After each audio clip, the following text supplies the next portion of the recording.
पूरा देश झूम उठा। भारत माता के जयकारे की आवाजें बुलंद होने लगी जब चंद्रयान-3 के विक्रम लैंडर ने चंदा पर रखा पहला कदम।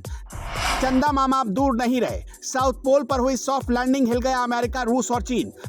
विक्रम लैंडर करेगा 5 अहम काम, भारत का पूरी दुनिया में करेगा नाम।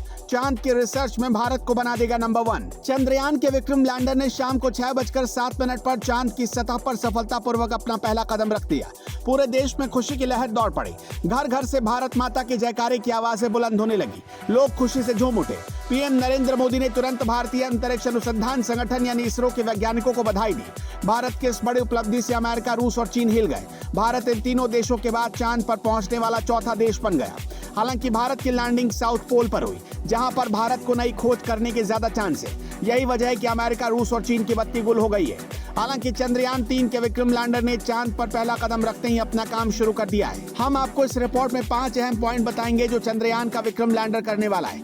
इसरो की रिपोर्ट के अनुसार जब चंद्रयान-3 के लैंडर विक्रम को उतारा गया तो अंतिम टचडाउन गति उसकी सुरक्षित सीमा के भीतर थी। शुरुआती दौर में 4 इंजन लगाए गए थे, जिनमें से 2 को बाद में बंद कर दिया गया। इसलिए चंद्र सतह पर टचडाउन 2 इंजनों द्वारा संचालित था। जिस वक्त लैंडर विक्रम उतरा, उसके ऊपर चंद्रमा की धूल का बड़ा सा बादल छाया था।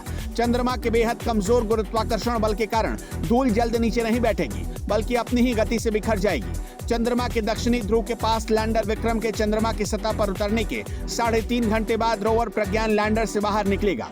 भारतीय अंतरिक्ष अनुसंधान संगठन इसरो नहीं चाहता था कि चंद्रमा की महीन धूल कैमरों और अन्य संवेदनशील उपकरणों पर चढ़ जाए। इसलिए उसने ये सुनिश्चित करने के लिए 3 घंटे से अधिक समय तक इंतजार करने का फैसला किया, ताकि धूल लैंडर विक्रम से दूर चली जाए। रोवर प्रज्ञान सबसे पहले अपने सॉर्ट टेबल को आगे बढ़ाएगा और लैंडर विक्रम से जुड़े एक तार के साथ बाहर निकलेगा। जैसे ही रोवर चंद्रमा की सतह पर स्थिर हो जाएगा, तोड़ दिया जाएगा। इसके बाद ये अपना वैज्ञानिक मिशन शुरू करेंगे। अपोलो मिशन के शोध के अनुसार वैज्ञानिकों ने दावा किया था कि चंद्रमा 444 करोड़ साल पहले अस्तित्व में आया। 444 करोड़ साल पहले मंगल ग्रह के आकार का प्रोटो प्लैनेट पृथ्वी से टकराया। इस घटना को वैज्ञानिक डिनेट इम्पैक्ट कहते हैं। इस टक्कर से पृथ्वी का एक बड़ा हिस्सा टूट गया। भीषण टक्कर के बाद बहुत ज्यादा गर्मी पैदा हुई, जिससे चट्टानें पिघल गई। इस टक्कर में गर्म गैस और भारी मलबा निकला।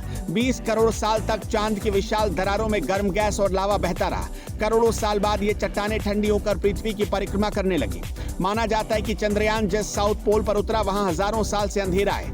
कई बार कुछ छोटे छोटे गड्ढे भी दिखाई दिए। इसमें पानी की संभावना बताई जाती है।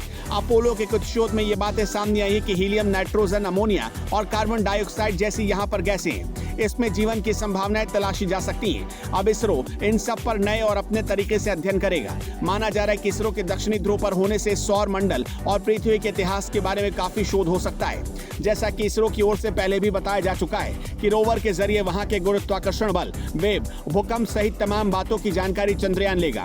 इसके बाद चंद्रमा की मिट्टी की संरचना का अध्ययन करके हम इसके विकास के इतिहास और हमारे सौर मंडल के निर्माण के दौरान इसे आकार देने वाली प्रक्रियाओं की जानकारी हासिल कर पाएंगे।